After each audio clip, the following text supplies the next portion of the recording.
Alrighty.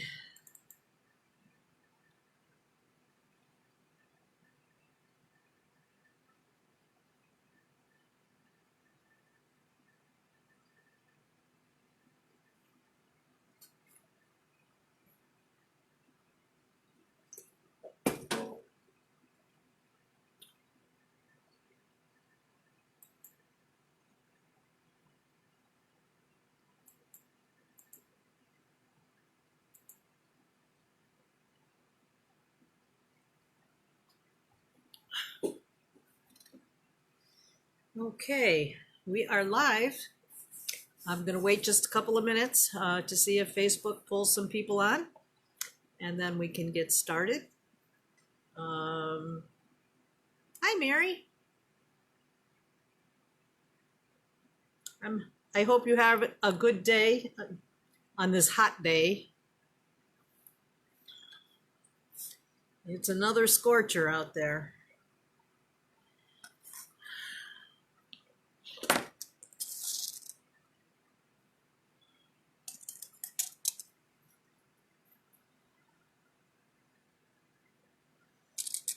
All right.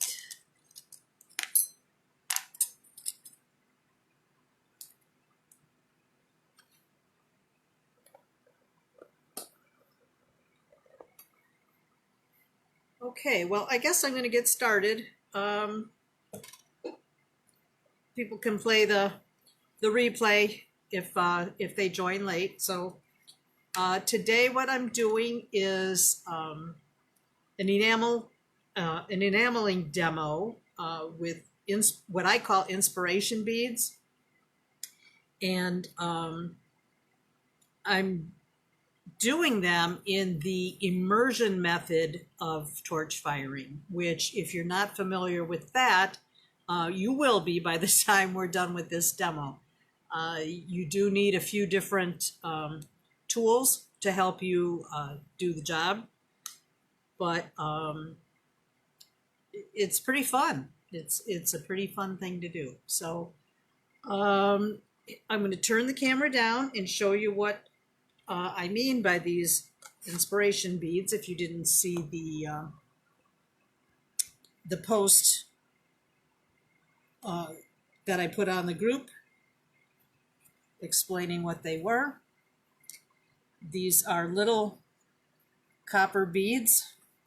They start off just with a solid copper ball like this. They come in a variety of sizes. I think this is a 19 millimeter. This is the largest that I have, and this is probably a maybe a 16 millimeter, I want to say. Something like that, close to it anyway. They're nice in either size. The as you get smaller, it might be, I mean, you can certainly still enamel them, but you might not be able to get decals on them as well. So here are a few that I have different little decals on. Of course, they're backwards. This says fly and this says soar. And on the back of the one that says soar, it's got a little bird decal. I've got one that says inspire. I like this one a lot. I also have them. This is dream big on this one. And this one says be kind. So you can put, if you're making your own decals, you can put whatever word or phrase you want to put on there. It's totally up to you. Or you could put decal shapes on there too. So these are a few. I don't know if you can see these very well, but these have got some little flowers wrapped around this bead. This one has little sections of probably a Zentangle pattern, and the same with this one. This is just on a pink background. One thing to note about using decals on the enamels is you want to probably use a pale color of enamel, because the darker you go, the harder it is for the decal to really pop out. And also, if you overfire them a little bit, the decals tend to fade. So it's kind of a trial and error thing when you're first learning, as far as, you know, how far to torch them, for how long, so that that doesn't happen. This one, it probably was torched just a tad too long, because it's a little bit harder to read than, say, this one. This one's nice and crisp. Of course, having the cream or white background is usually the best in my experience, but you can definitely use other colors as long as they're not too dark. Hi, Paula. And also, so I'm using the solid copper beads for these little inspiration beads, but I thought I'd throw in some little other earrings that that I'm making. Well, these aren't necessarily earrings, but they could be. But these are a lighter weight. These are a corrugated iron bead. I know it seems weird when I say iron bead, because you think of that as something very heavy, but these are not. These are very lightweight, much lighter than the copper bead. But these accept the enamel, where a lot of other beads will not. So iron beads are good for torch fire enameling. So they make a cute little, sort of an acorn style bead, which I thought were kind of cute. I've sold a fair amount of these. And on mine, this is just a decoration choice or design choice. I just put a little corresponding color, matching color, 6mm or 6/0 seed bead that I wire wrapped, and put that on there just as a little dangle for movement, but totally not necessary if you don't want to do that. So these are just kind of cute. All right, the bead caps look like an acorn. They are, in fact, called acorn bead caps. They are made by Vintage, and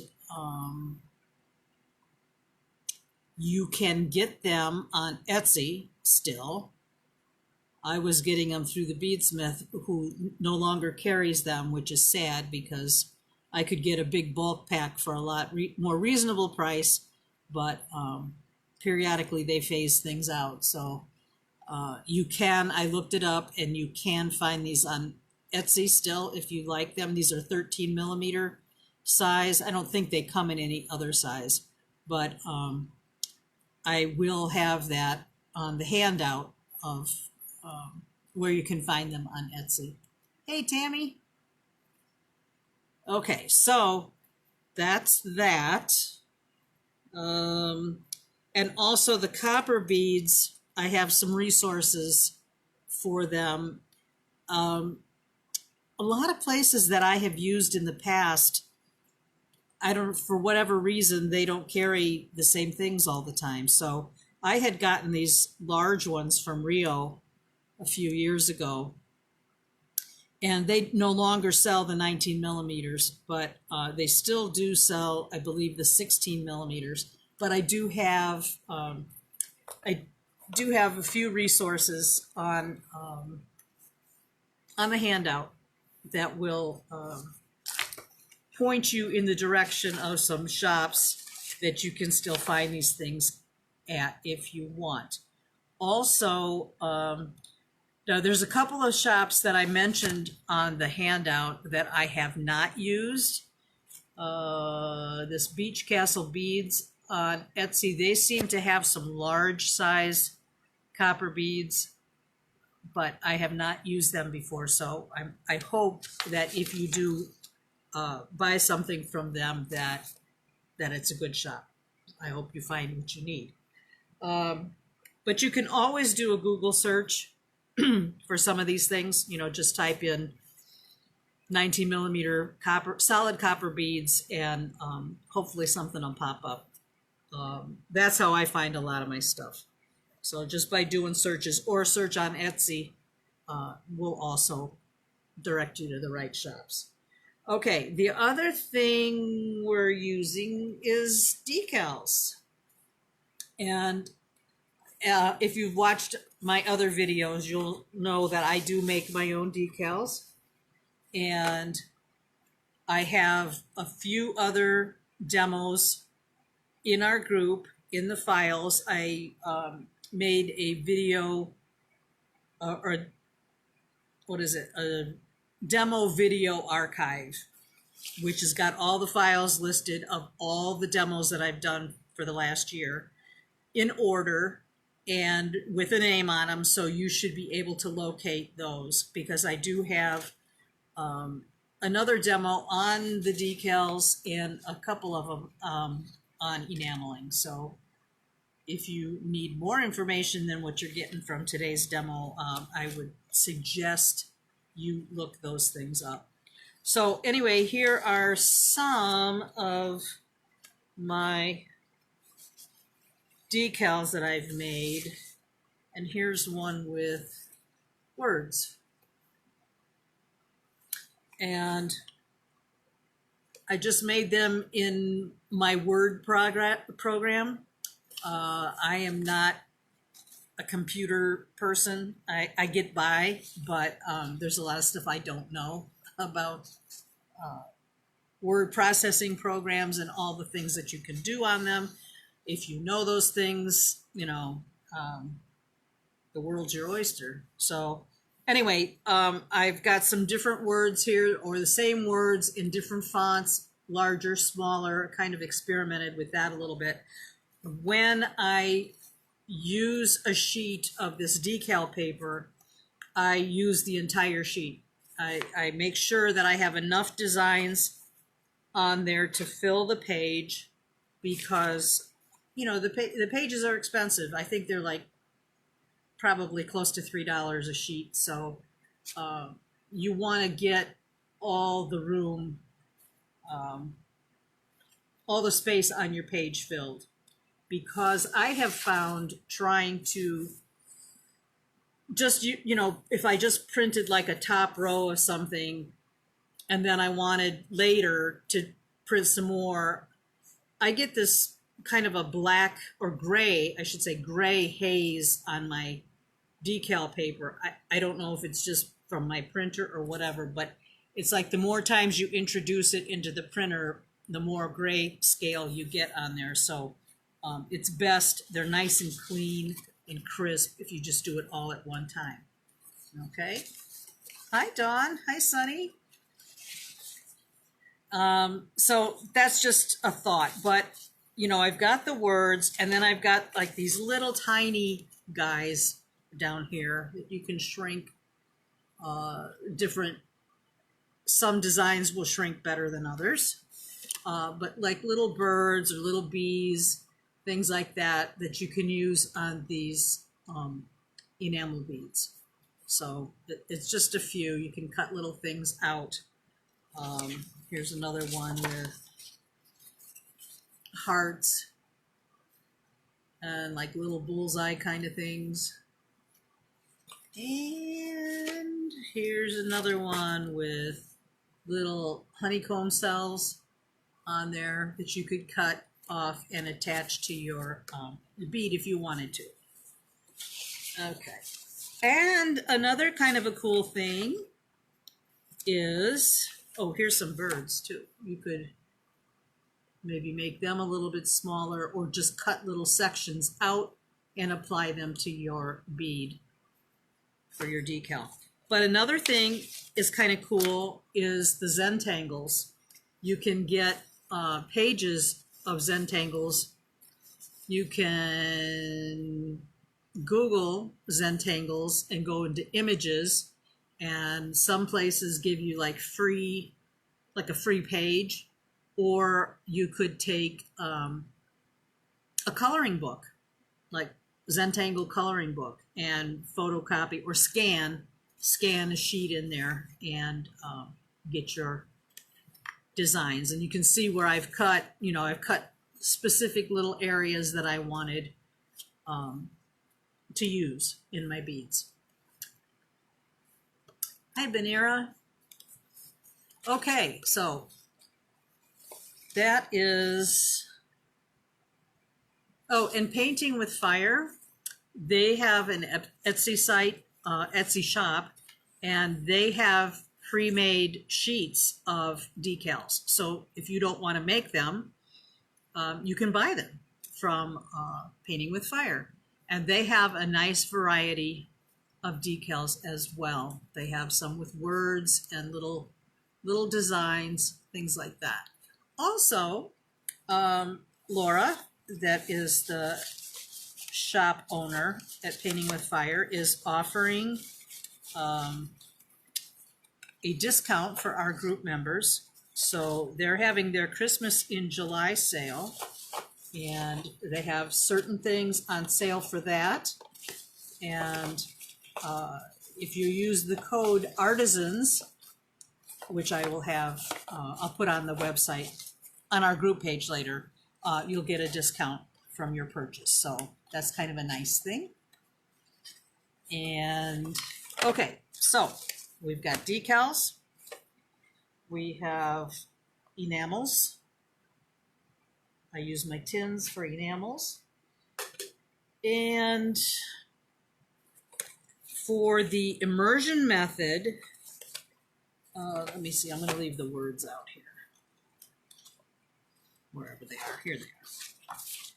So for the immersion method, we use mandrels, these skinny little stainless steel rods that you can also purchase at Painting with Fire. They have all the supplies that you need, but I don't think they have any copper beads right now. In fact, I don't know if they ever had them, but they may have. But I just checked the other night, and there are no copper beads. But they have a variety of other things that you can enamel. So you have to get these mandrels, and gosh, I can't think of the size. I want to say they're maybe 1/16. I'd have to verify that. They're pretty skinny, but you want to make sure that the mandrel that you pick fits in the hole of the bead. Okay, there are lots of different sizes of mandrels, and you want to get one that has room, that they're not so snug because it's going to get coated with enamel. So you want to be sure that you get the right size mandrel for the job. Okay, so you also, let me put this aside. You need a pair of scissors, little small sharp scissors. I'm going to move the camera down here. Just have these little Fisker scissors, but it doesn't matter what brand they are. Just so that they're sharp and pointy, so that you can cut your designs out. I always, when I enamel, I always keep a pair of junky needle nose pliers around in case I drop anything or I need to pick up something that's hot. So we'll go over the different supplies here. Scoot down here. All right. I am using a hothead torch, which is this right here.